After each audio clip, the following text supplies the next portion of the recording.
All right. Well, hello, everybody, and welcome to our supported council meeting here at Coral Gables. Wendy Larison's joining us from Canada on Zoom.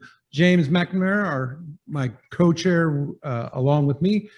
James is joining us from New Jersey, and Dave Glabe, I think you're home in Boulder, correct, sir? How dare you say I'm from Boulder? No, Westminster. So, and Dave is joining us from Colorado. So sit back, and Wendy's going to take the helm here, and we'll get on through it.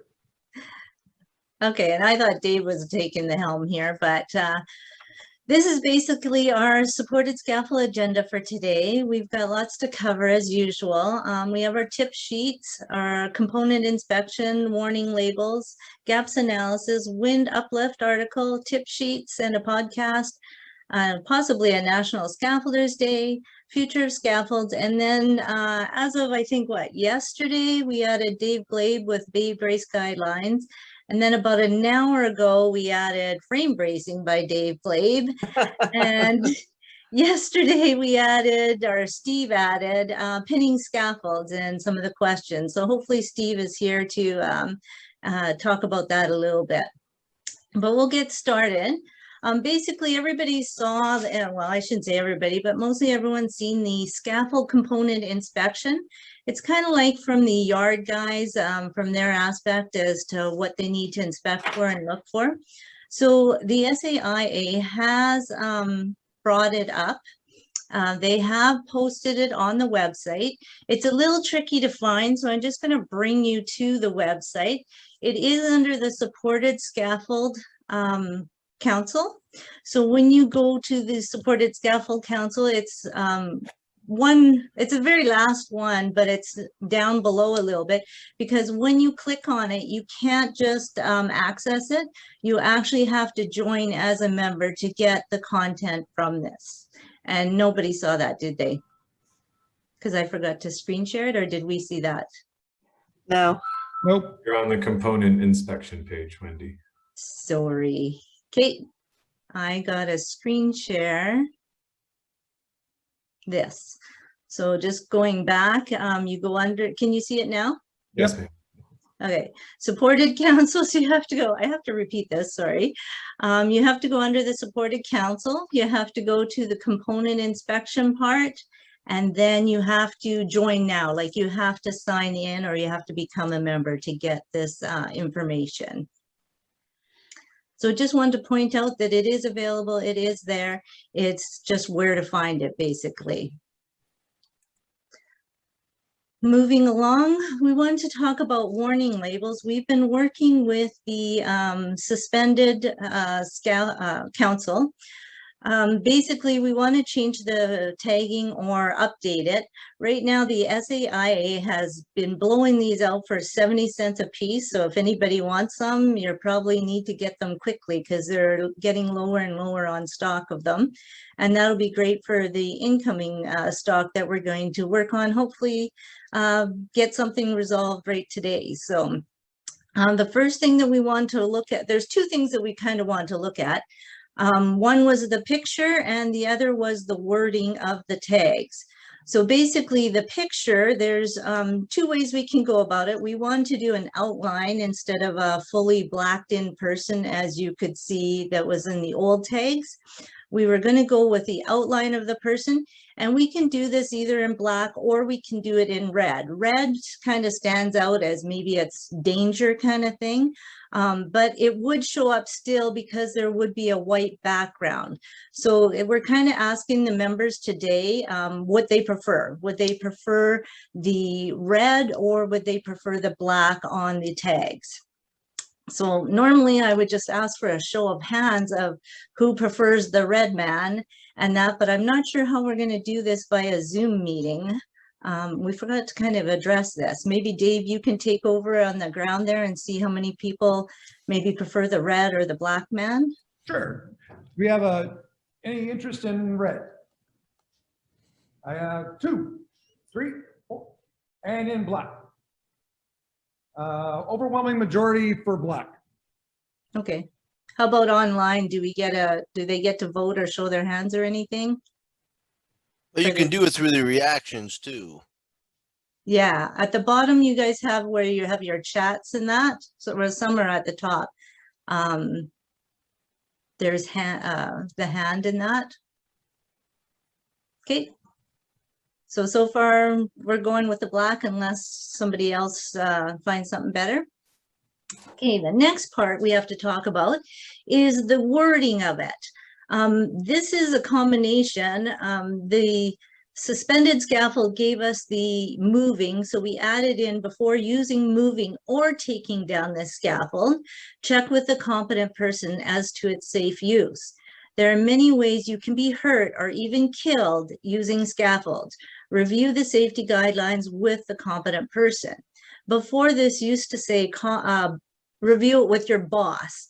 And we had brought this up a couple of years ago, and everybody, maybe as an English as a second language, knows who their boss is, where they don't really know who the competent person is. So the second side, we just labeled it kind of a little bit the same. We shortened it to you can be hurt or killed using scaffolds incorrectly. Again, I'm not sure if people with English as a second language will understand what incorrectly means. So we might have to change the wording of that. But we could put at the bottom there, review the safety guidelines with your boss. So again, Dave, I guess we'll, poll the members, see what they think and on the ground there, and see if anybody has any input as to which way they prefer the wording. Sure. All right, so being right and left, is the screen. Who likes the one on the right, which says boss? The issue I have with that is, who's to say the boss is the competent person? Doesn't matter. Doesn't matter. That's what's on the current tag. Is boss. Go ahead, Dave. I recall when this was being discussed a long time ago, that it was going to be as plain as possible and as blunt as possible. So Wendy brings up, for example, the incorrectly is that just get rid of that word. Just killed using scaffolds, period, just as the other side says there. And the boss was, the whole idea with the boss, if I remember correctly, was it really doesn't matter for the person reading this, whether it's a competent person or not, is that if you don't know what you're doing, get a hold of your boss. And most people can recognize their boss. If the objective is to send them up the ladder, right? Correct.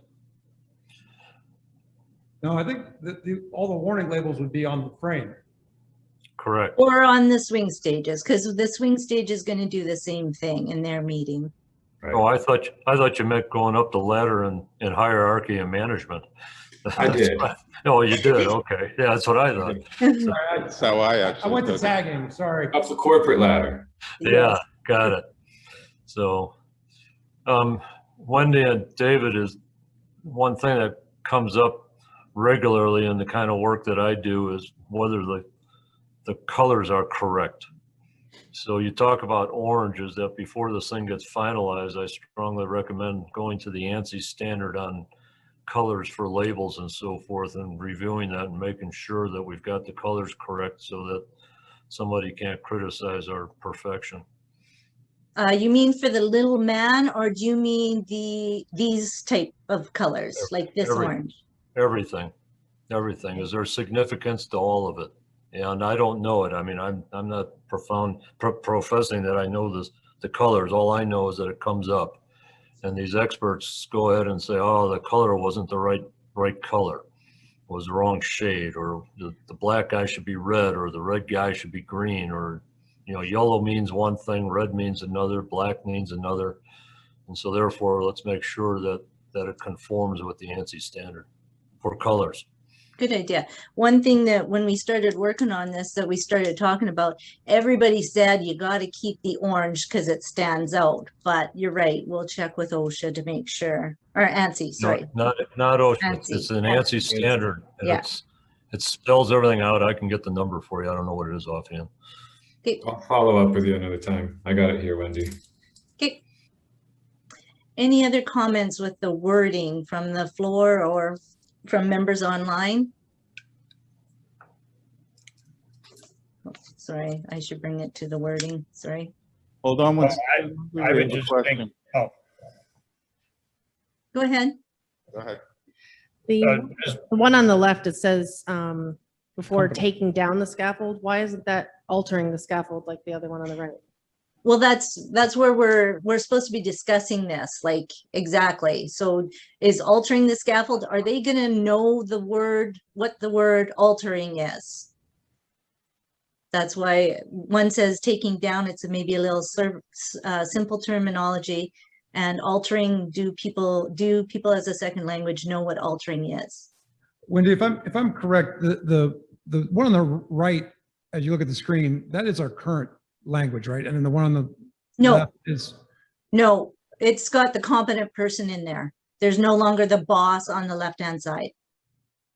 okay, No, neither one of these. And that's why we were kind of working. Do we want to combine wording from both of these sides to the other side? Why not just put working? Working, sorry, instead of taking down the scaffold? Yeah, working on the scaffold. How about before doing anything with this scaffold? Before use, before Moving. access.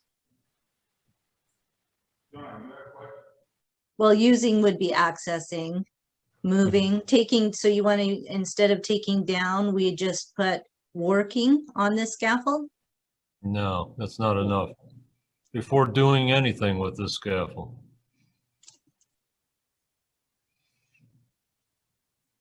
Make it blunt, Yep. straightforward, to the point. Skip the fancy language. Now, are they going to know what anything means as a second language? Oh, come on. I'm just saying, I'm not, I don't know. Are you referring to Francois over there in Quebec, or are you referring No, to no. what second language, you know? Well, why don't we just do one in Spanish? I mean, if most of the people that are building scaffold, you have a lot of Spanish speakers, have one done in Spanish and put in English in the Spanish one. Oh, shoot, why don't we do it for a number of languages? I mean, it's not that much, so, you know, I 2 might or have 3. to do it in French. I guess we'd ask Jackie or the SAIA, do they sell a lot into the, where they're not, I guess they probably do. That would make sense. Any other comments from the floor or from other members online? Wendy, can you rotate back to the old label? There you go. Oh, see, that's where we got taken down this scaffold. So instead of putting up, we put moving.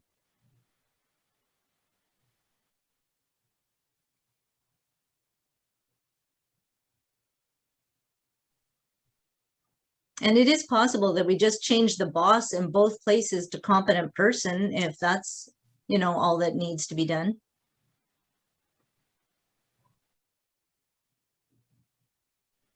Any comments from the floor? I think we've got a few that have said, why don't we just keep it with boss? Because we talked about that. They're supposed to know who the competent person is. We could keep. I think all the language out there all says competent person has to inspect, competent person has to approve, competent person has to build, supervise, so forth and so on. So competent person is the right language. The new language.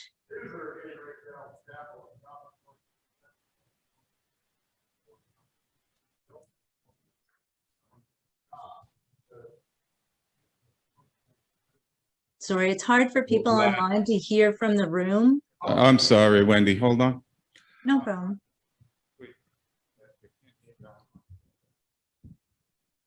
Sorry. So the competent person that built the scaffolding is already gone. He's on another job site.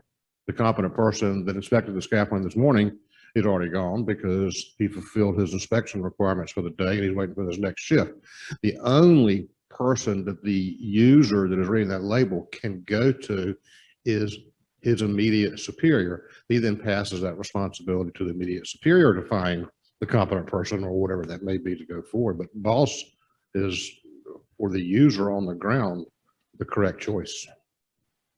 In both places, Tom, like in the top place and in the bottom place, or can we put competent person in one of those places? Where is this? I can't see. It says that you check with your boss as to its safe use at the top, and then review the safety guidelines with your boss at the bottom. Yeah, can we put competent person at the top? Check with your competent person. I still Is it talk. worth it? You're still down to the guy on the ground. They're showing up on the scaffolding after lunch to get on at 1 o'clock. He's supposed to do his own visual inspection because he's supposed to be aware of the hazards and with scaffold hazard user training. And if he sees something that's not correct, he doesn't have the option to report it to the competent person. Okay, so if we put check with your boss at the top and down at the bottom, review the safety guidelines with your competent person before they leave the job site, would that be acceptable? No. I think we're confusing the situation. I agree with Tom, is that there's really two issues here. One is a label that's intended for the guy or girl, man or woman that's getting on the scaffold. And then the other issue, which really shouldn't be addressed here, is what some expert safety person, somebody comes along and tries to use it for.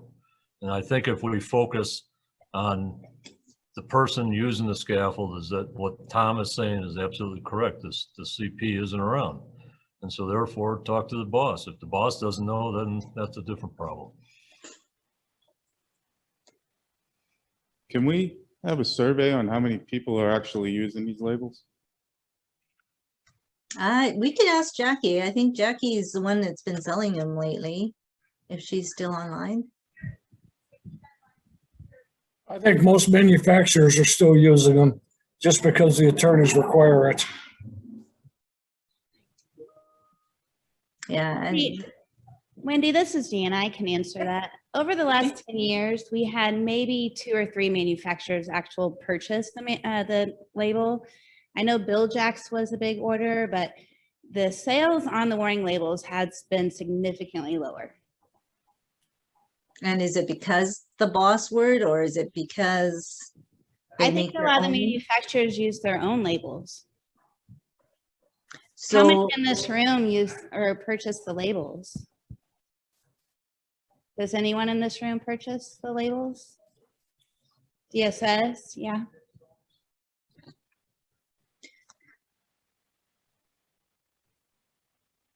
yeah, because this goes back to 1992, so we do kind of want to refresh these or bring them up to current and that. So So while you're online, let's try to get some orders here from these manufacturers. I was trying to sell them the old ones. Yeah, then we put ourselves in a situation where, why don't you have the most updated label on all of your equipment, right? Yep.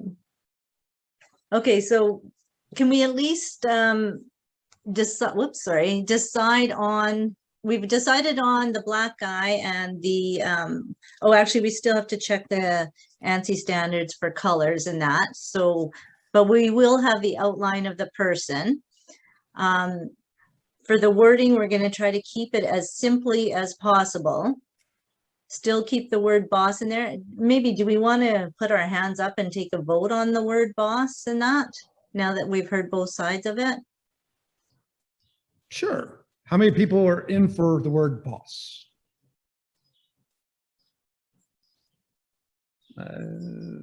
Steve Smith raised his hand. Oh, R&R's in? Okay, cool.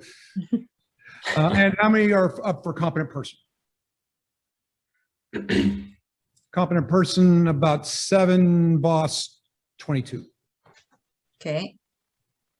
And so maybe what we can do is combine, keep the wording as simply as possible before doing anything with the scaffold, something like that.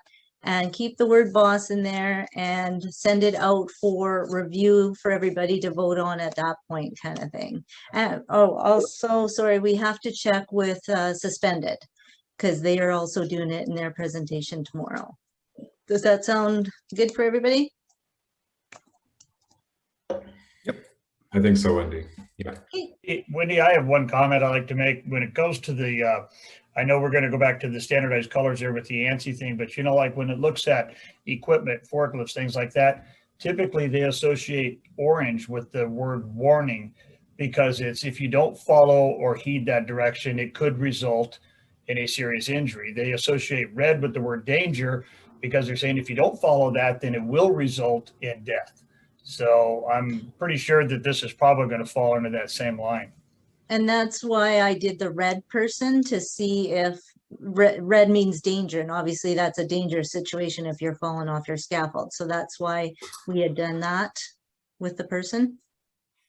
I think the main thing was with the person is that they didn't want to have it solidly colored because, black means a certain ratio, gender, or well, not gender, but certain people, not, and then red, if it was solid red, that can mean another nationality kind of thing. So that's why we went with the outline of it. Any other comment on the tags? I have one. I keep reading this and you're assuming no one's going to be erecting this, whether you're using the scaffold frame or you're using a stage. Because it says using, like that means they're working on it, moving it and taking it down, but no one's erecting it. Using it means erecting it. Like using it means you take the scaffold frame and put the cross brace on it, that you're putting it into use. Right? Using it also means you're standing on it, you're using it to do your own work on it. Yeah. So like Dave Glave said, something like before doing anything with the scaffold or some kind of terminology like that. So don't put dismantling or altering or incorrectly in there because we want to keep it basic terminology. Any other questions? Nope. Good to go here, Wendy. Okay. Cantilevered side brackets. We have been working on a tip sheet for cantilevered side brackets. And as soon as this comes up, I will screen share it with you because you probably don't see that yet. Do you guys see it now? Can everybody see frame and brace cantilevered tip sheet? Yes. Got it. Okay. Sorry. Thanks. It's just a little different when you're working from Zoom meetings and that. So I want to make sure you guys see it before I start talking about it again. So we've been working on a frame and brace cantilever sheet. We don't have the exact format yet, but basically we want a description of whatever the tip sheet is about, possibly proper installation of it, any cautions or guidelines in that that we would use. Proper inspection of it and safety of it. And then usually we have a picture afterwards. And this, of course, you can tell we need a new picture because this really doesn't do the side bracket, and we need to add arrows to it and everything. So one of the things that if any member has a great picture of a side bracket or end bracket, we are definitely looking for one just to finish this up and then possibly send it to R&R for their review of it. Is anybody interested in reviewing it before we send it to R&R, or do they have any pictures that we might be able to use? On the ground, any show of hands, Dave? Now, Wendy, I'll set something up in the yard and send it up to you. I think that was on our task list from last time, so we'll get it done. Yeah, we just need, like, it's difficult because you can't have a whole bunch of scaffold components in behind it. It has to be kind of against a white wall or a solid wall. I shouldn't say even white, just a solid wall kind of thing, so that it would work better that way. Yep. But other than that, that's all we have for the frame and date brace chip sheet, unless anybody has any questions. None noted. Okay, moving right along. Oh, sorry, got to go back. We are looking to do it with tube and clamp is our next one, beam cantilevers and system cantilevers. System cantilevers, the Industrial Council is willing to work with us on that as of this morning. They said that they'd help us out with that. So that's what's on our table for the next couple months. Everybody's talking about the SAIA gaps in analysis. I tried to get people to give me a sample. Sorry, I just had to bring this up. A sample of a gaps analysis that would be happening in these supported industries so that we could start talking about it here. Dave Glabe is probably a great one to talk about with this for things that are in the standard, but you don't see happening in the field, or it's being different manufacturers, different standards for different states, or OSHA standards are different than state standards and that. And again, what's happening on the ground. I don't know, Dave, do you have any other comments to add to this? Do we lose him? Imagine this. No, at this point, you sprung this on me. No, I don't have any comment. Okay, well, I guess that's scary. I don't have a comment. My comment is I don't have a comment. well, all the councils are working on this gaps analysis for the specific industries and that, and it would be nice to have a sample of, you know, what's going on out there in the industry as compared to the industry best practices and that. So if anybody wants to help us out, or if we want to do a subcommittee to get this working and stuff like that, maybe Dave, if you can get a show of hands of people that might know of one that they could bring up that we can investigate. Sure. So I think in the end, this really comes down to a lot of the conversation we hear.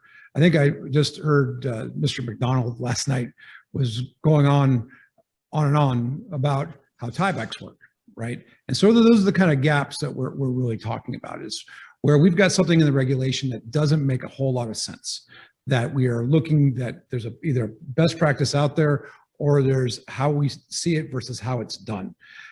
So does anybody have anything in that vein that we can bring up here, or should we ask for commentary as we go? Putting them all on the spot, we have no takers.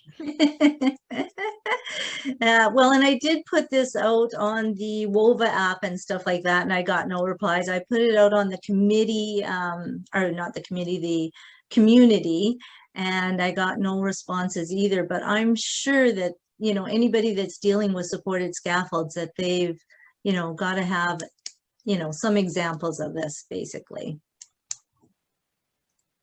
If anybody has thoughts but just doesn't feel like now's the time to really dig in deep, just raise a hand or go on the community or the WOVA app, and we'll hunt you down. We'll come to you. Absolutely. It would be helpful, that's for sure. And it's not just for our supported scaffold, it's for the whole SAIA too, so. Yeah. There is an article that was put out by ASC Insure. Basically, it was talking about, and I guess maybe James would know a little bit more about this, because he was actually, sorry, I just got to screen share it. He was actually the one that was interviewed for this.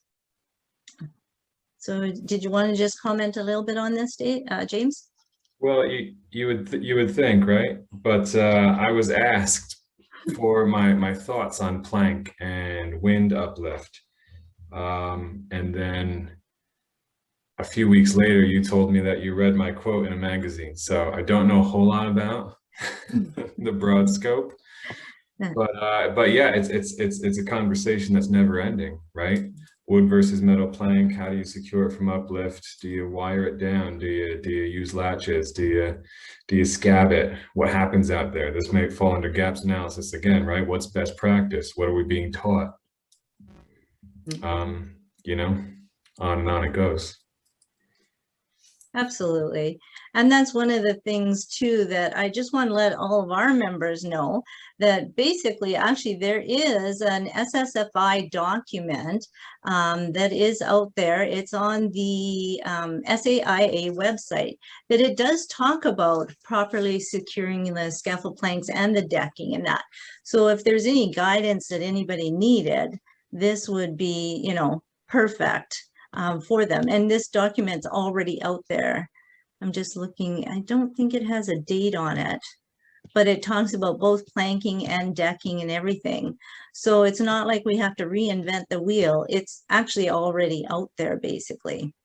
It is a 4-page document, but lots of information there.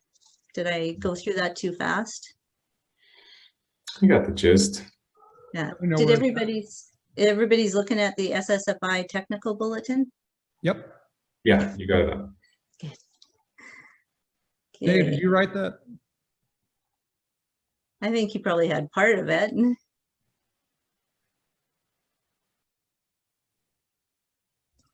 Your voice, David, we can't You're hear you. muted, Dave. I don't recall participating, but if everybody thinks it's really good, then I did.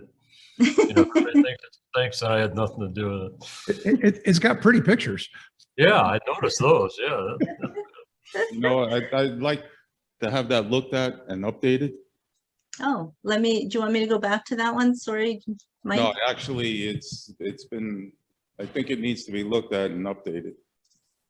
Yeah, even it would be nice to have probably pictures maybe with a scaffold in there instead of just a building or that.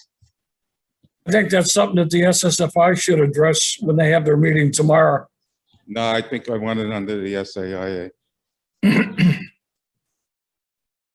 No. Do you want me to bring it to the Plank and Platform Council? Thank you. Why not? Yeah, yeah, okay.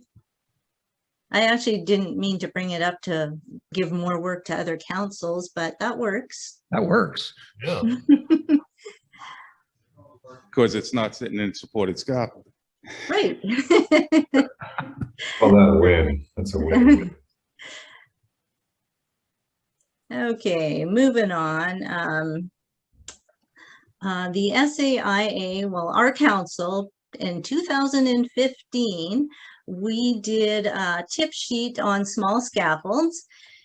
It's basically a 3-page document that we go through all the cautions and what to inspect and what to do, what not to do. Check with your local manufacturer. Oh, wait a sec. Let me share this. Sorry, guys.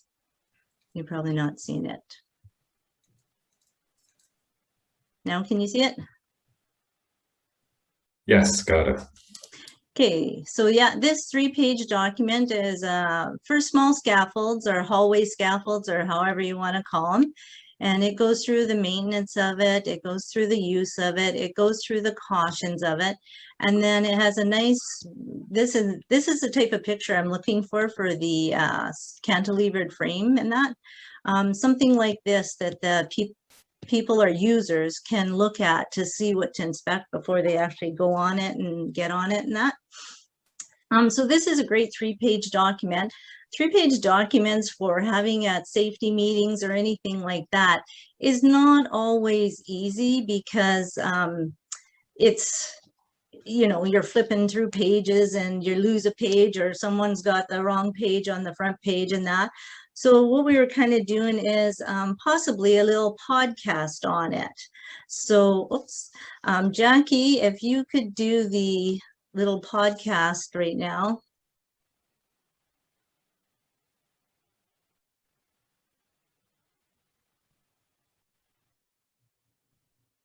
Is Jackie there? Yep, we're working it up. Okay. Jackie ever not there? At the helm.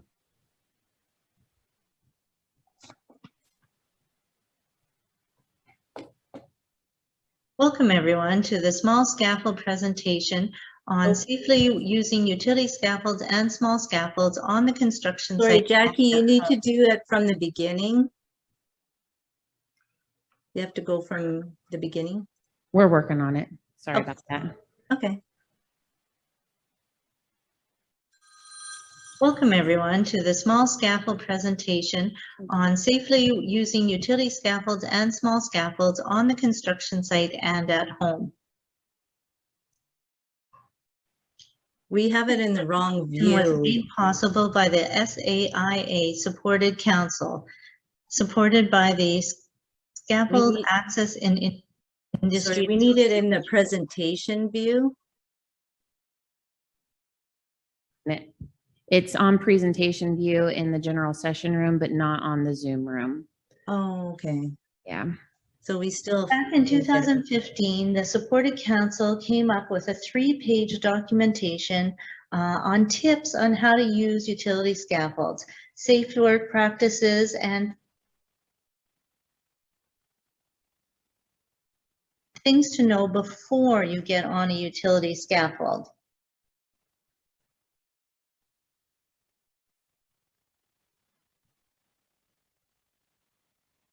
Sorry guys, this works perfectly at home when I did it, but there are many types of utility scaffolds in the industry. Utility scaffolds are basically the tools of the trade and are used as temporary.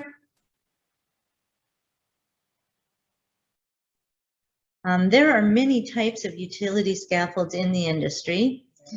Utility scaffolds are basically the tools of the trade and are used as temporary. Hey, Wendy, it's glitching out a bit. Do you want to send this out to the attendees afterwards, or do you want us to troubleshooting it and see if we can get it to work?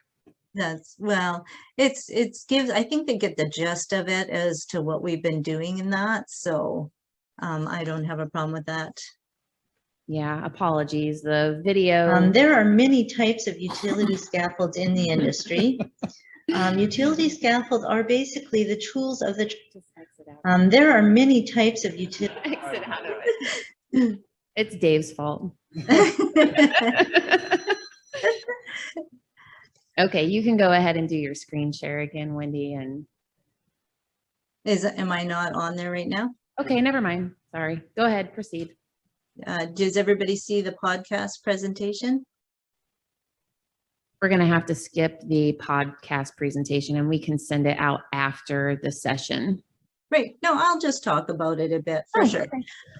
So basically it is on this document, and it's just a nice, easy thing that people can use at their safety meetings, or they can use them for their toolbox meetings or anything like that. Especially lots of sites have these hallway scaffolds or these small scaffolds on their sites and that.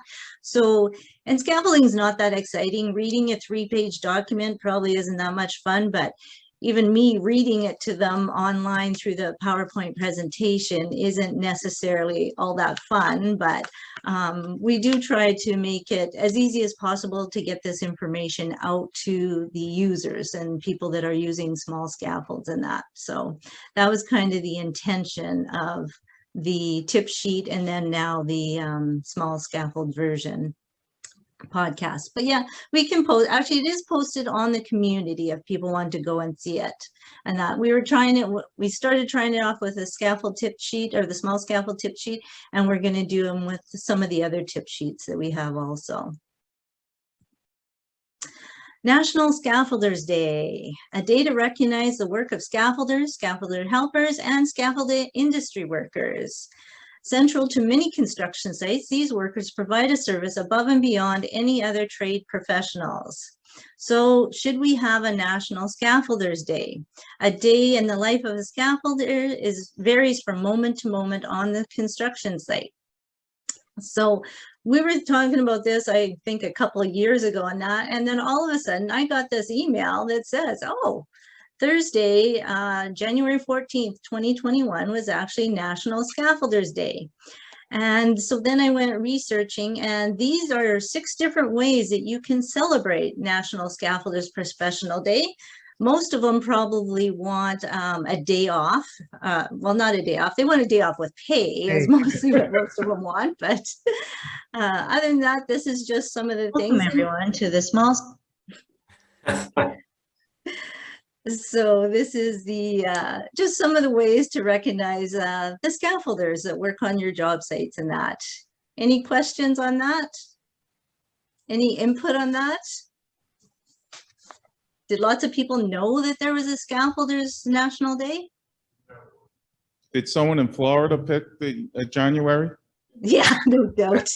I was thinking the same thing. It's like during the rainy season. Yeah. Isn't every day a scaffold day? There you go, Dave. Can you It is hold in on? this room. Jean has a question.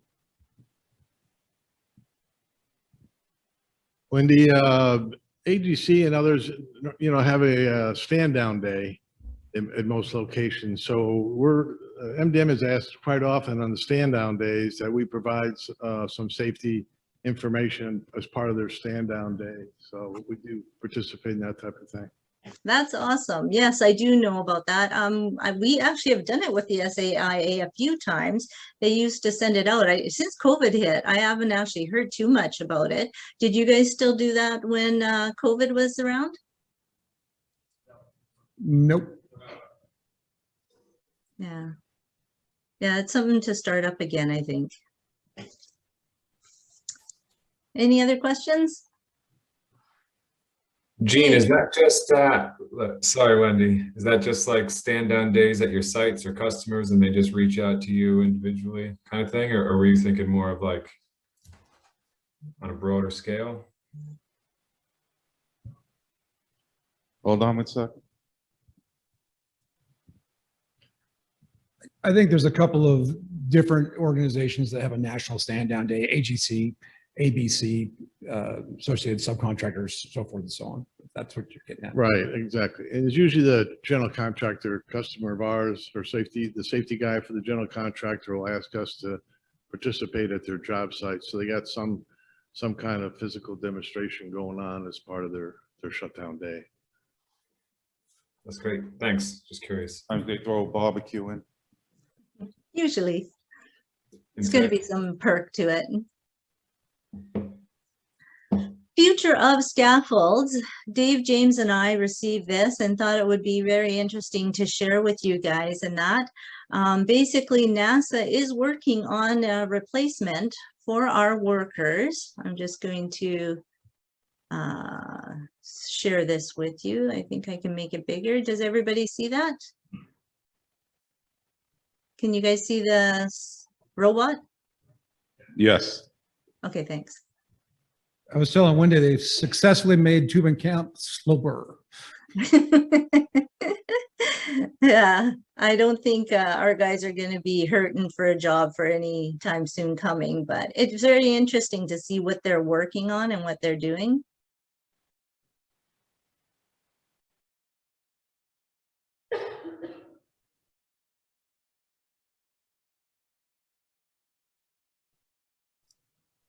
I hope he's getting paid T&M because he's moving awful slow.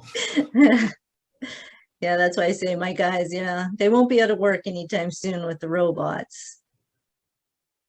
And I think they're even speeding it up at one point. So, but it's interesting to see what is out there and what they're working on in that. So any comments or questions from the floor?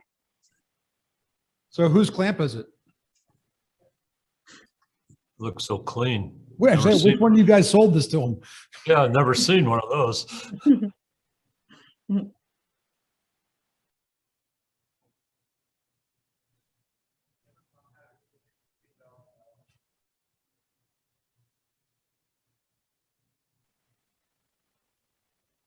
And he over torques it.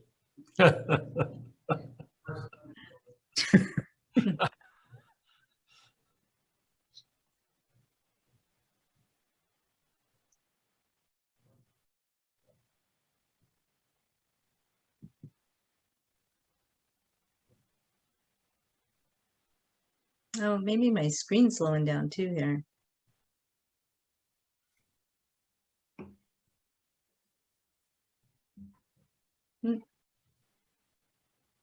Yeah, it looks like it stopped there, so I'll just pause it. Oh, there we go.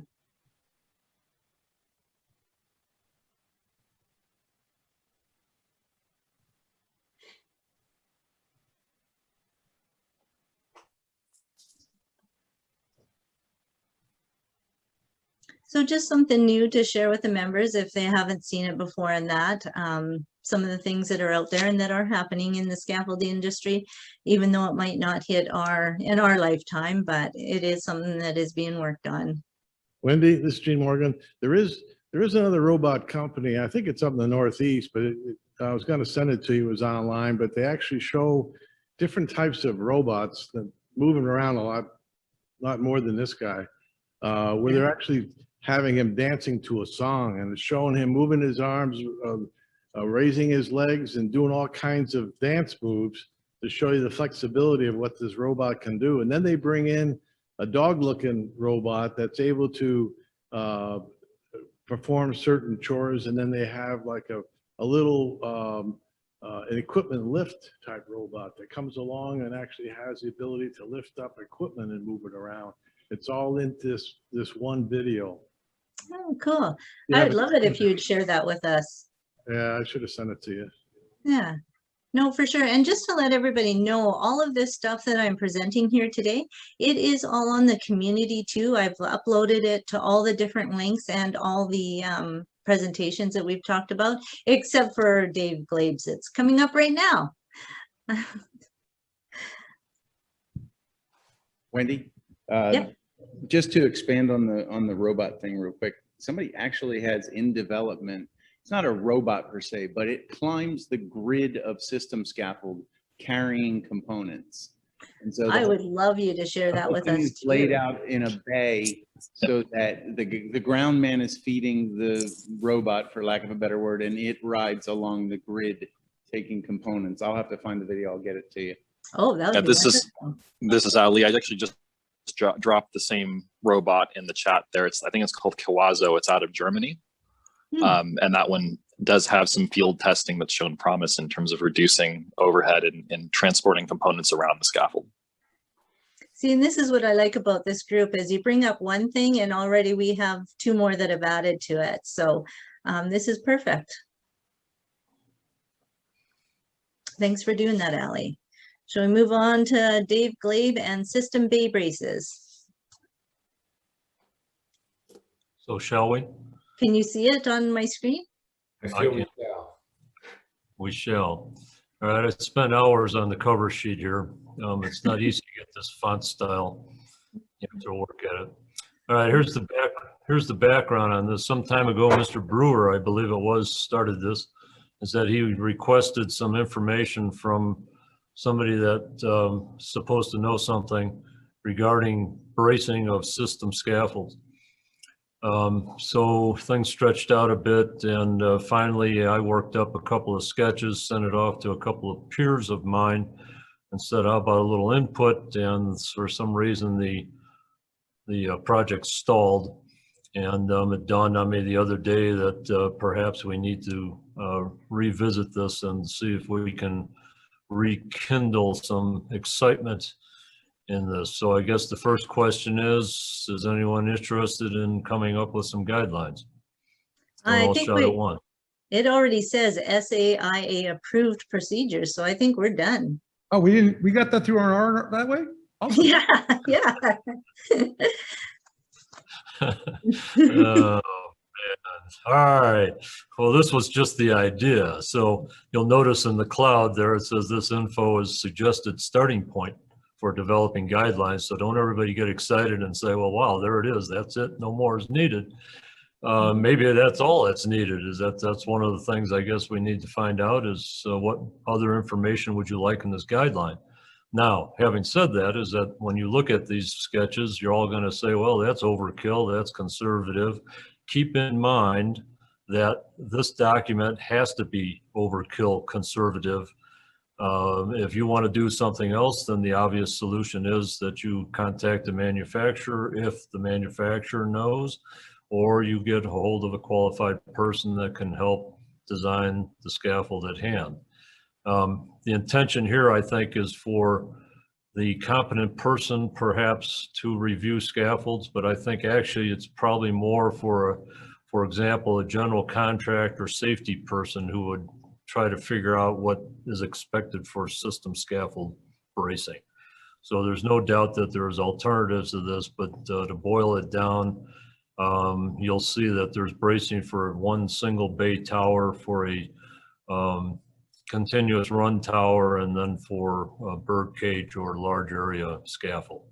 So if you would be so kind to scroll down a little bit. And just to add to that, also for the people building it on the ground and the estimators, them coming to common grounds, because, you know, the estimator gives them 10 bay braces, but they want to use 100 bay braces kind of thing. So I think it's very helpful in that aspect too. I think it's usually the other way around, Wendy. We give them 100 bay braces to come back. To 90. I was trying to be, okay, not politically correct. I was just going to say something about that. I mean, the problem we have in the industry is there is no doubt in my mind that in spite of the training they get, there are way too many erectors that just go ahead and ignore it. They use what I feel is the basic guideline of, if it doesn't shake too much, it doesn't need any more bracing. And when it shakes a little bit, then they start throwing stuff in all sorts of different ways. And that's doesn't make any sense. So I think this is where a document such as this, and it was Mr. Brewer's original idea, so he gets the credit for bringing up the idea that we need something like this. All right, here's the single bay configuration number 1, as the title shows, is single bay tower. And there's 2 ways of doing this bracing. And since I sent this off to a individual who retired fairly recently from a very large scaffold company, but I won't mention his name, Dale. He has one way of doing it, Lindemer, but his way is wrong and mine's right, but I won't tell you which is which. So you'll notice alternate A, the brace basically goes up, down, and alternate B is that it goes the same direction all the way around the tower. The one on the left, alternate A, gives you a straighter tower going up. Alternate B thing has a tendency to corkscrew, but I like alternate B because it puts a brace at each one of those joints. So there's pros and cons of each, but either one is right. I mean, that's not the problem. You notice the notes down there, it says diagonal bracing required on all 4 sides. When looking through the tower, you should see an X. And 3, diagonal bracing shall be connected to the ring or to the leg as close to the ring as practicable, because we have a lot of braces that have clamps on the end. They don't have a purpose-built pin on the end. And then, of course, 4 is pin all the legs. So those are just some basic guidelines. We can add to those. I don't think we should delete any, but again, this is a starting point. Okay, go to the next one, please. I'm glad you read that, because you should have been a doctor. Yeah, really. No. He's better than a doctor, he's an engineer. This one, stop right there. Yeah, I mean, this wasn't intended for all of you to be seeing. I mean, I slapped this together some time ago as well for a starting point. So I apologize for the lack of professionalism, but you get what you get. All right, this is a continuous run scaffold, 1 bay wide and multiple bays long. Oh, and I might add is that this has nothing in there about horizontal diagonal bracing. This is just vertical at the moment. We will need to add something in there about horizontal. But you'll see that on the right is an end view, and then we have the longitudinal view, if you will. And here is where you can run into some conflict, or I don't know about conflict, but generally speaking, most manufacturers will go at least 3 bays without bracing. There's one scaffold that's no longer on the market. Luckily, they took it off a long time ago, that I required that you brace it at least every 3rd bay instead of every 4th bay, but that one's no longer around. If memory serves me correctly, Etobicoke and Safeway are 2 examples where they'll allow you to go more unbraced bays. But again, this is a conservative approach. And so therefore, basically what you're doing is bracing the end bays and then every 4th bay in between. And the other issue that comes up is which direction the braces should go. And I suppose we could probably add a note in there that doesn't matter whether you go left to right or right to left, or K brace as is shown on the end view there on the right. But the important thing is that you get the brace frequently, and that was one of the questions that Mr. Brewer had, was how often and where there should be located. So this gives us, or gives the user or the inspector an idea of what we expect to see. Any questions? The notes are pretty much the same thing. Longitudinal bracing on both the inside and the outside. Oh, I guess let me comment on that. The longitudinal bracing on both the inside and the outside is the conservative approach. Depending upon how you erect the scaffold, how it's tied into the building, how tall it is, how long it is, what color the paint. No, I'm kidding about that one. But there's a number of factors that may allow you to remove the bracing on the inside. A lot of scaffolds are built without the bracing on the inside, so that's a matter for further discussion.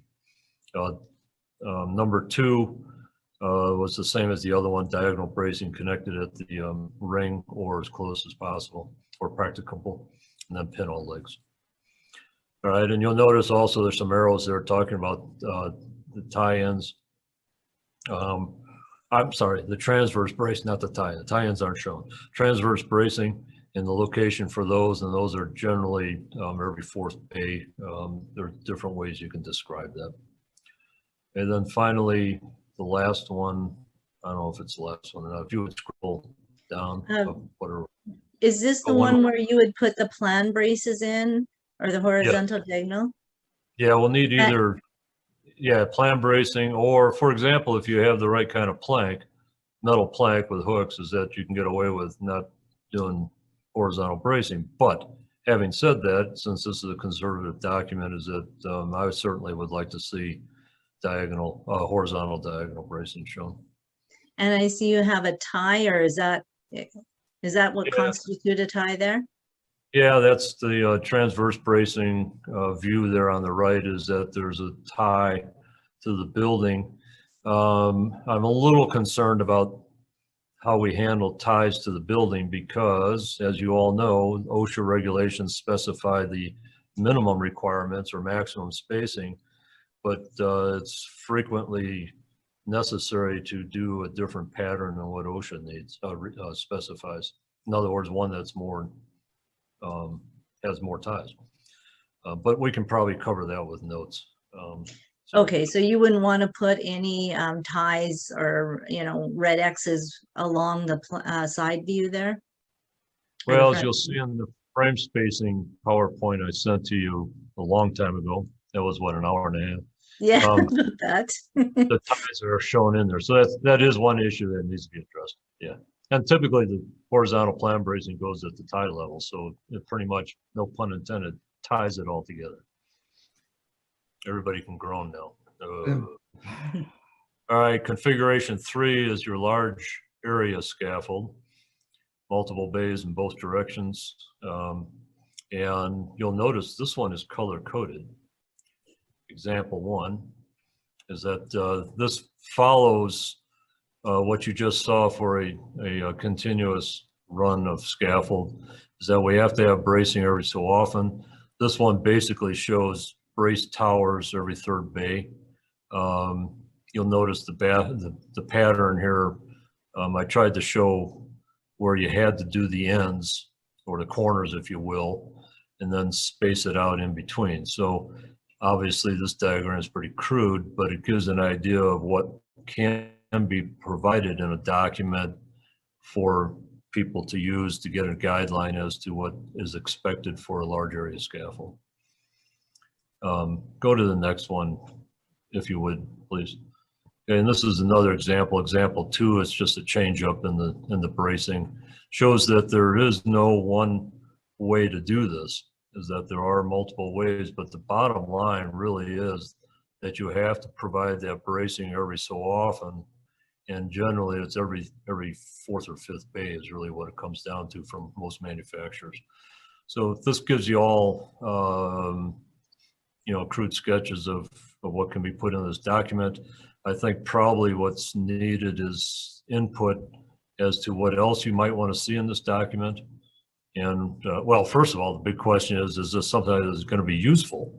And then secondly, what else would you like to see in this document? And then third is we need to make sure that there's buy-in on this, because as you well know, people will use this in looking at scaffolds, at system scaffolds. So we got to make darn sure that it is, first of all, correct, and then second of all, is something that the association wants to provide. Just looking at the right-hand side, the middle bay there, all the other ones are L-shaped or backwards L-shaped. Should there be another red line there for the L-shape? Well, Wendy, is that I had that in there, but I took it out because I wanted to see if you would notice that.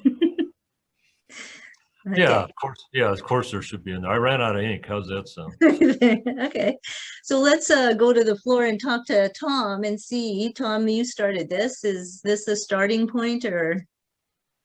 Well, and I think for a lot of us who have mixed fleets out there, this is a really nice piece to bring it all together, right? Because you'll have some parts from one manufacturer, some parts from another manufacturer. You bought them over the last, 20 years or whatever. Having a kind of universal example is kind of nice. Tom? I agree.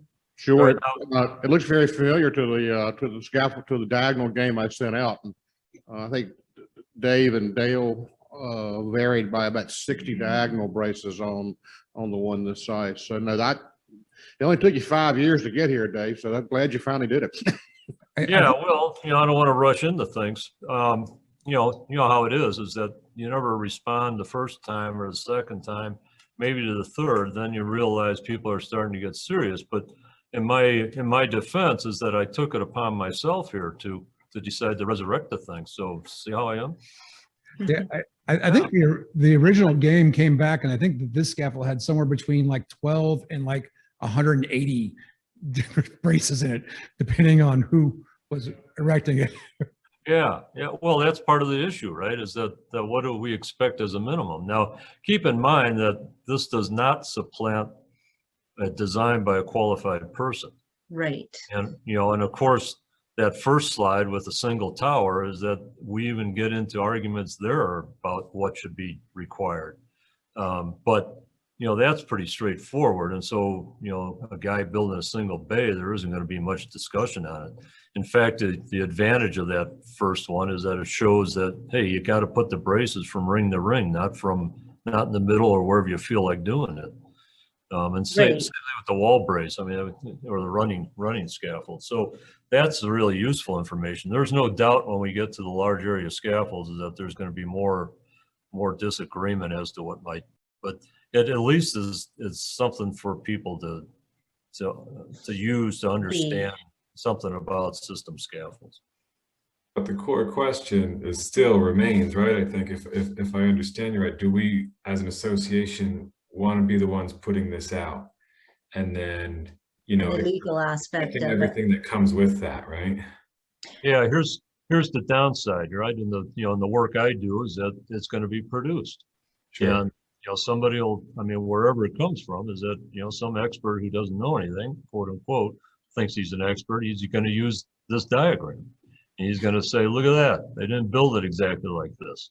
And there's other ways to do it. And if the other side can show that, well, yeah, you're right, is that we're the manufacturer, or we're the experts, so we didn't brace it the way this document shows. This is conservative.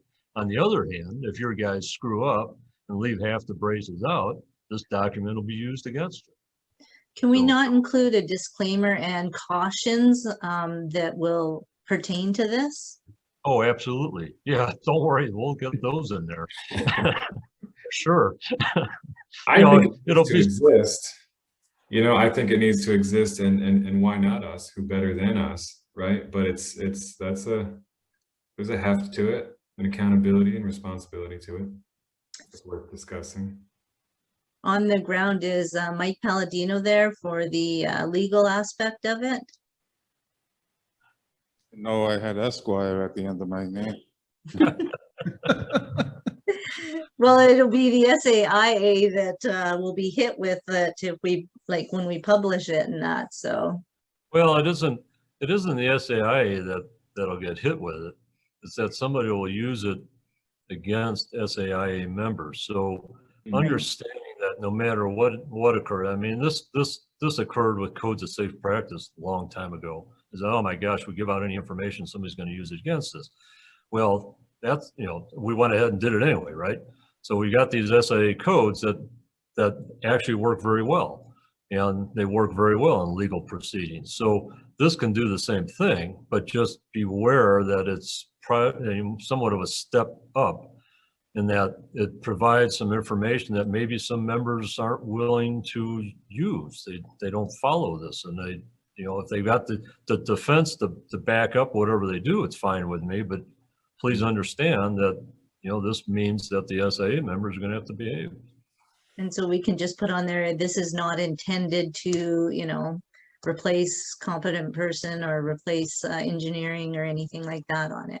Correct. Yeah, that'll be on it. No doubt. Well, about we it. already have disclaimers on the Code of Safe Practices. We can use the same ones. For sure. Yeah. I think that the reality is that our manufacturers do a really nice job of telling us what the thing will load on and how much we can get out of that leg and what the configuration is for a couple of very specific examples. I think that having something like this will allow us to have a conservative approach that is a picture document that we can hand to the director and say, listen, guys, this is what we're supposed to be doing, right? Yeah, well, it would supplement other information. Obviously, this would not replace manufacturers' information, but you know as well as I do that there are manufacturers that don't have this information. So, it would supplement, first of all, supplement manufacturers. And since there is no regulations other than some general things, there's ANSI standards, but no OSHA regs. This would be a helpful tool for people in the field. And like you said, is that the erectors should have a copy so they at least understand the basic concept of system scaffold, which right now they don't seem to get very well, frankly, from what I've seen in Boulder. Just thought I'd put that in there. Any comments from the floor or from the online? Shall we proceed with refining this a bit, or shall we stop at this point is probably the question at hand. So let's Okay. vote on that. Should we stop now and forget this, or should we continue? Let's ask the floor and we'll say continue, say just the one side, everybody that wants to continue with this. So everybody who wishes to continue, we have a overwhelming number of hands. Okay. Drive it. All right. So who's going to do it? You. Dave Glabe. And is it going to be another 5 years? Hopefully I not. may not be around that long. I got to hurry up on this stuff. So look what it did to me. Look at that picture of me and look at me now. That's what this thing did to me. So, all right, obviously, I'm not going to do the drawings and stuff. Is that somebody needs to volunteer to do that? Is that I'll be happy to provide the rough. Any way I can. Yeah, well, somebody let me know, or let Wendy, or whatever way you want to work it. So, Mhm. All right, let's take a look at the other one that I happened to this morning. All of a sudden, I realized, well, as long as we're talking about bracing, is that maybe we can entertain this other thing that I've been using for years. So, Just before and we this is get frame in, bracing. just before we get into that, the lovely picture of Dave Glade. If you honestly just Google Dave Glade, this picture comes up. And that's the picture I used offline. Oh my God. Just so you'd want to know.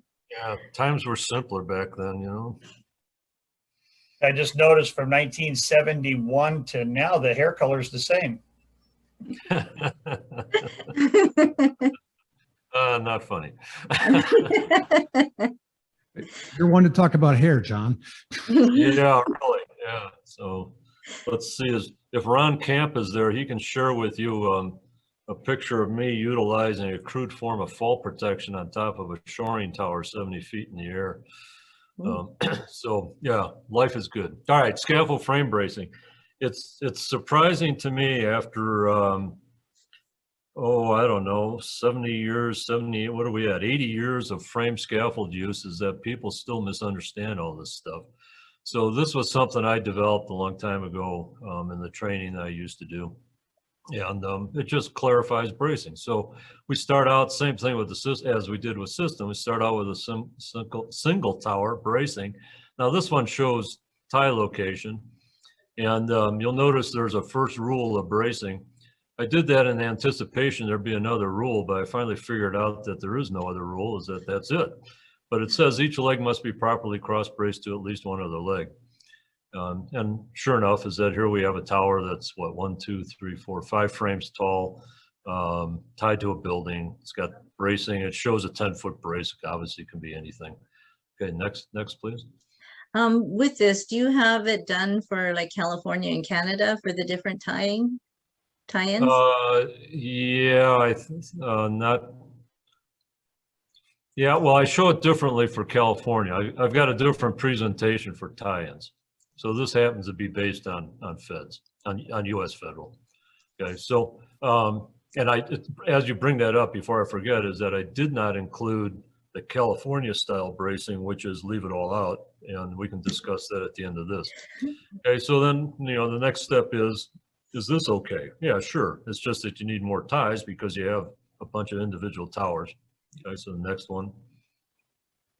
Now we tie it together using some horizontals, some guardrails, if you will. And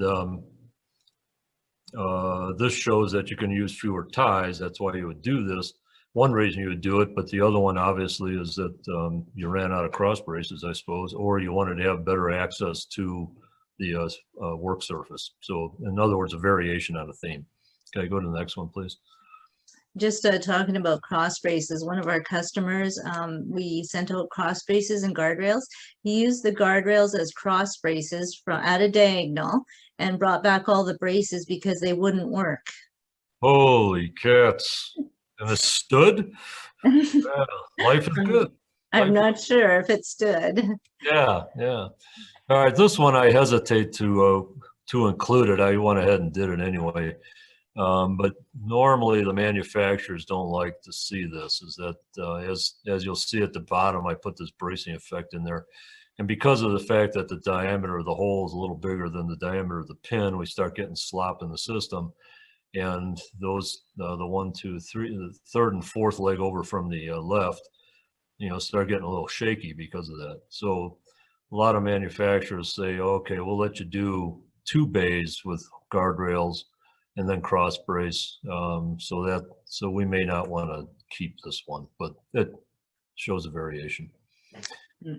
At least it states that it's excellent, fair, and good. Like, yeah. Or we could just say, instead of fair, crappy, and make it. All right, next. Okay, and obviously this is the full cross bracing, is that scaffold suppliers have always maintained this so you could rent more cross braces and jack up the price of everything. And, actually I'm kidding on that, everybody. What's interesting here is when I use this in training, I would pull out one of those interior cross braces and ask whether we violated the rule of bracing. Of course, you didn't, but it was amazing how many people would say, well, you can't do that. You have to have cross braces everywhere. And so that brings about the next slide, which gave some people heart attacks because they thought for sure that the scaffold was going to collapse. And obviously it still complies with the first rule of bracing. The only problem here is that if somebody pulls out a brace, is that now we got some trouble. So I think to me, what's good about this is that it shows that you don't have to have continuous bracing all the time, and that some variation on it still works.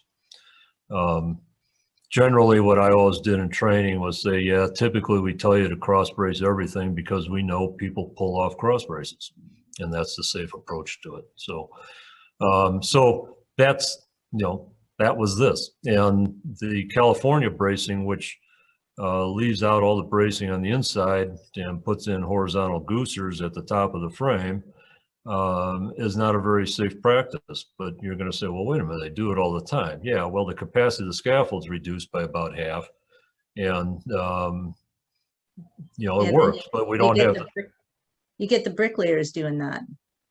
Yeah, well, yeah, and the safety factors are way down. So anytime you see the stucco guys on one of those scaffolds with the braces missing on the inside, is that they're pushing their luck to them a bit, and they sure as heck aren't complying with the OSHA standard for safety factor. Now, there is some ways you can do it that makes it safe, but again, your capacity is way out. So, but we've got this, so we got this document, the other one on system bracing. This one here for frame bracing is pretty much locked in, is that there isn't much that probably needs to be done with it. So the first question is, does the SAIA want to produce a document such as this? And then secondly, well, I guess that's it. Let's decide that one first. And if that's the case, then we can clean this up, make it look correct, put all the warning labels, notes, and so forth on it. So that's the question on the table. Dave, do you want to poll the members there or ask for discussion?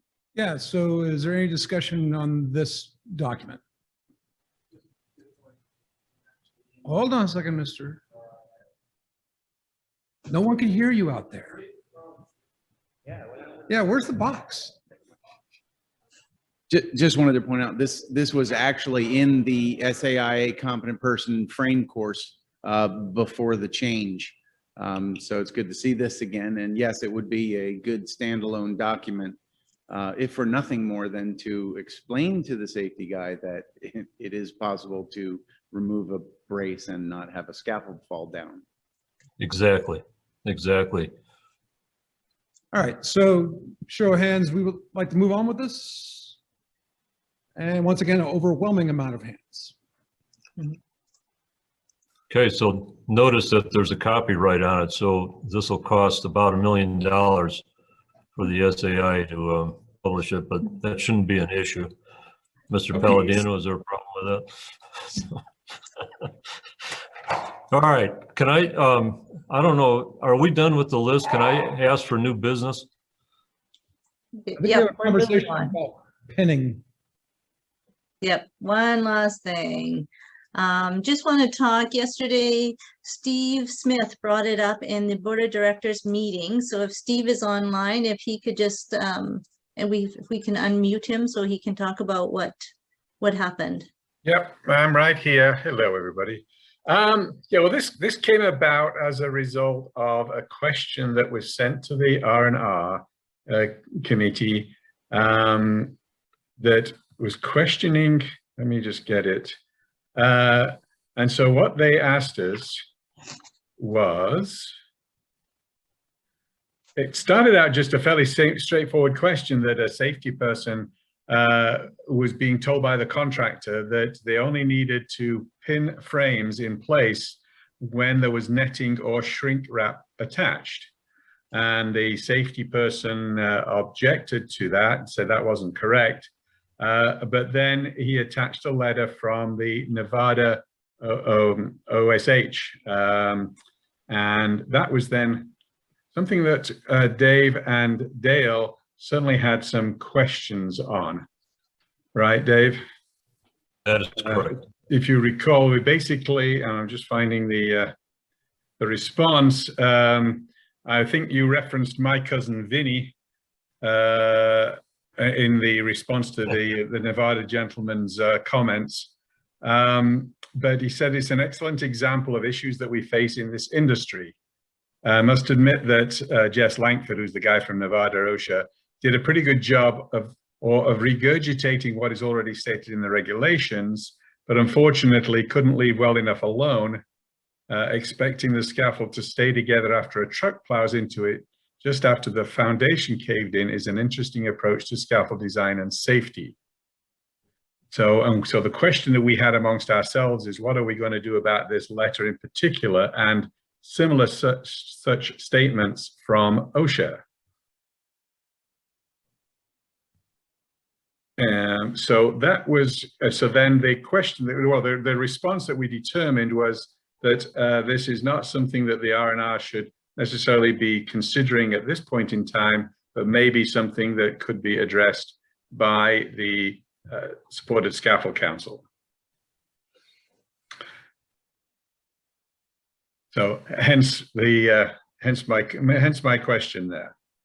You know, Steve, the letter that came from Nevada, when I read it, it was one of those things that was like, it had all the regular language, like Dave said, and then they tried to expand it out to like if a forklift hits it, right? And you know, we'd always gone with the uplift means that we have, lots of stuff on it, right? We've got, lots of occlusion that causes wind load, which causes uplift, right? And we had a conversation with them and they said, well, yeah, but what about excavators? And we're like, what?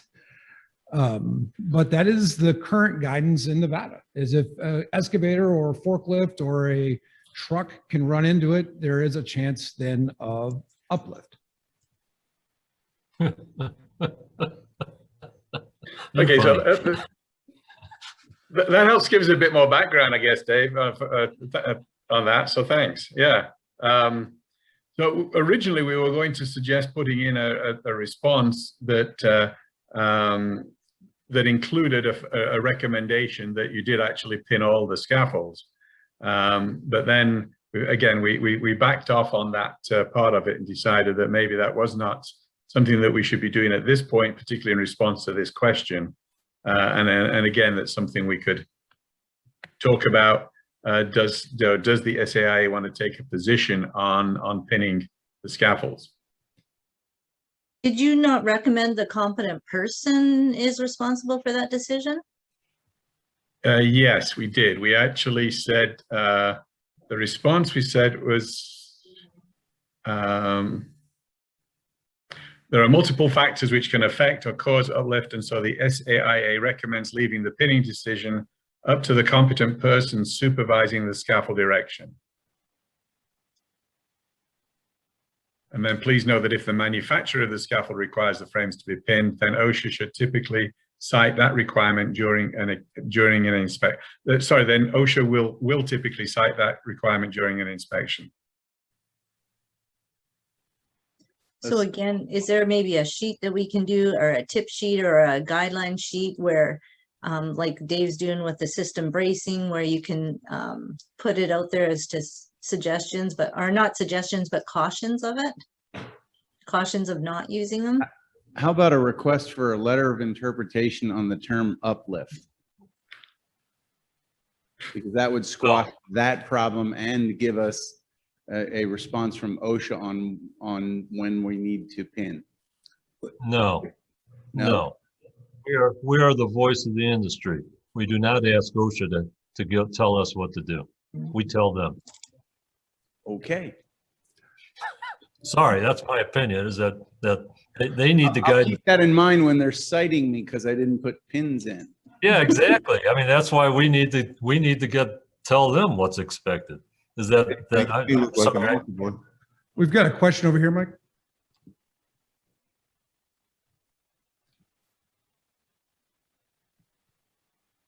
Good afternoon. I don't know if it's so much of a question as much as it is an experience, real world concerning this. Whenever we do frames, we always pin them together because there's really always a chance for uplift when we're doing frames in our company. That's our practice from using, the OSHA standard concerning frames and the extra, additional requirements. But when we do system, we don't always pin them together. And we had a situation where we did a stair tower and there's braces freaking galore on the stair tower. So every leg is connected to another leg downward between all the braces and the stair treads and so on and so forth. And the customer safety was really honest about it. So they went above our head, emailed the manufacturer of the equipment we use, who sent them a letter back and said, no, all of those, he's correct. All of those braces hold all those legs together. So I think you're in one, you have to differentiate between frames and systems, and then two, manufacturer specifications. I mean, our manufacturer completely said, yeah, this is sufficient. So I think it's a bit ambiguous because all this guy knew was it said scaffolding. He just applied frames to everything that was out there. Well, and that's part of the problem we have with the standard. There's really no standard out there for system scaffold. In California, they just call it metal scaffold, so it applies to aluminum and steel and anything that's metal, but they're all based on sectional frame, pieces. The question at hand was addressed to frame scaffolds. So the uplift regulation is in the frame scaffold section. So you're right, is that the same issue pertains to system scaffold, but there's different issues with systems. So I think probably the smart thing is let's keep this to frame scaffold at the moment and clarify this issue and get this thing out of here.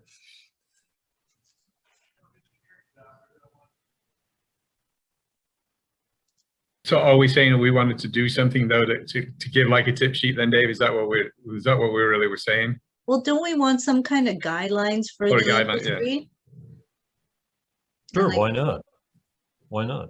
You know, we need to keep in mind that, you know, the OSHA regs aren't instructions. And so where do we get the instructions from? Well, one is manufacturers, but there's plenty of manufacturers don't even know what the regulations are. So we've got a few good guidelines from manufacturers, but you know, we're the voice of the industry. Let's develop some guidelines, some information for these people to use. Yeah. I agree. We have a question there, Tom. Wait, hold on, sir. One moment. They can't hear you if there's no microphone. Thank you. Thanks, Mike. Where did that line art come from? Line art? Well, the pigtail, the thumb screw, and the banana clip. Where did?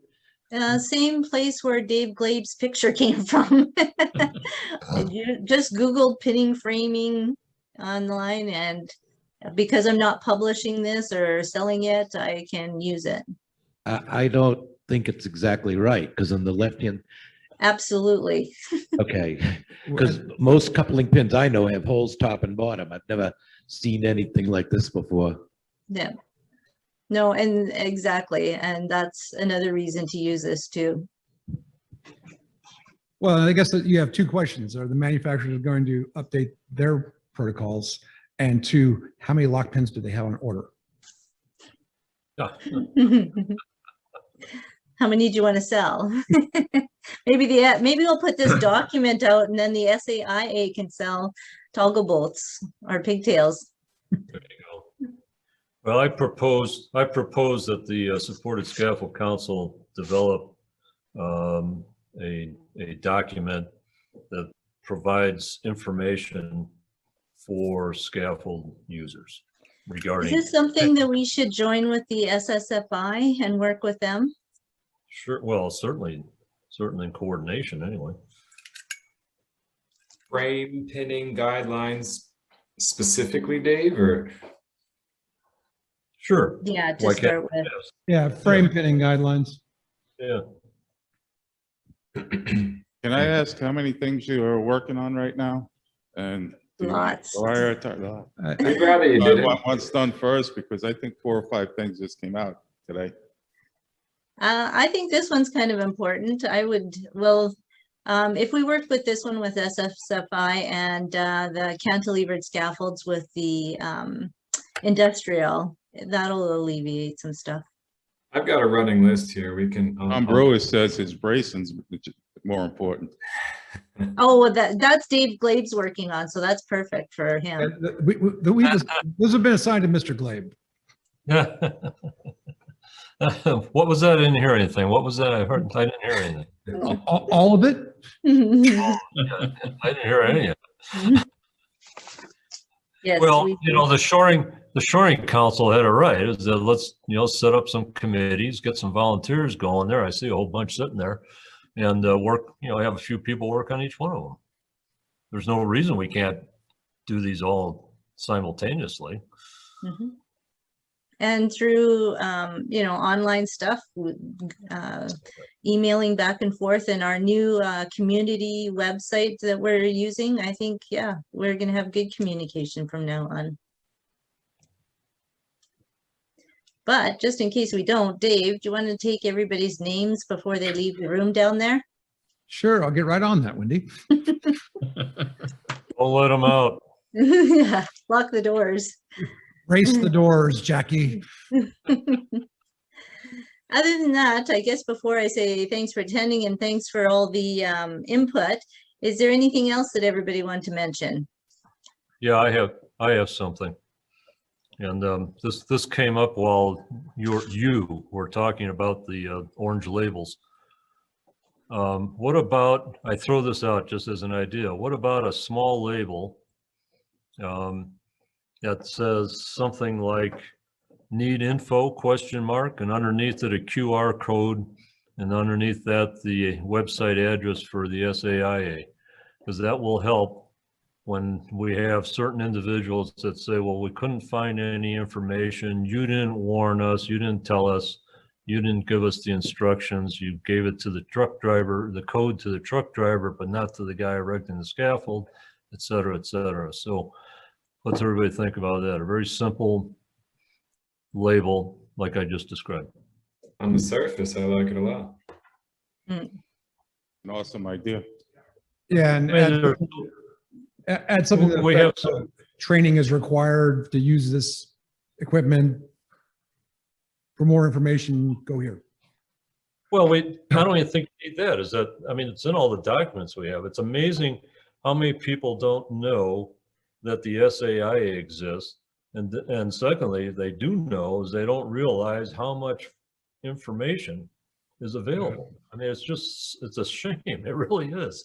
So, this would be one approach. So that's it. That's all I had to say. One of the things that would be nice, and I started working on it a long time ago, is if we could put that information all into one area, like a Scaffold app. When you go to the website, yes, all the information's on there, or a lot of the information's on there, but it's sometimes tough to find it. And that's why I was showing people where the component inspection was or where to find it, is because it is sometimes tough to find. But man, a Scaffold app would be a great reference guide. Well, maybe Mike Palladino Tom will has a reorganize the website. No, that too. I suspect you could get our tag manufacturers to put the QR code on the scaffold tag. Yep, I'm sure you could. Good idea. Anything else? All right, with that, do we have any other new business? Anything else we need to discuss? Yeah, this is Ali with Avana. So I was just going to throw out there real quick that anytime that there are visuals needed of like brace patterns or sample scaffold structures, things like that, especially when you need like a non-manufacturer specific example, I mean, we've got the design program. So, definitely reach out to me if you guys want some help putting together some 2D or 3D representations of these examples. When I said I was willing to help, I meant I was willing to call you and ask for that stuff. Oh, very cool. And that was my next phone call after this. That was my next phone call. Well, we'll just leave the Zoom room open then and talk about it. But yeah, and we're happy to undercut Dave's $1 million bid by like 4%. So happy to give you guys a price break on that as well. There you go. Negotiations. So always be closing. Thanks, Ali. Sure thing. Yeah, thank you for that. So you'll be hearing from me on the system stuff. Awesome. Anything else down there, Dave? Doesn't look like it, Wendy. Okay, well, I thank everybody for coming and for all your input, and hopefully we'll see you in August. I'd like to thank all of you. You did a phenomenal job. Thanks, everybody.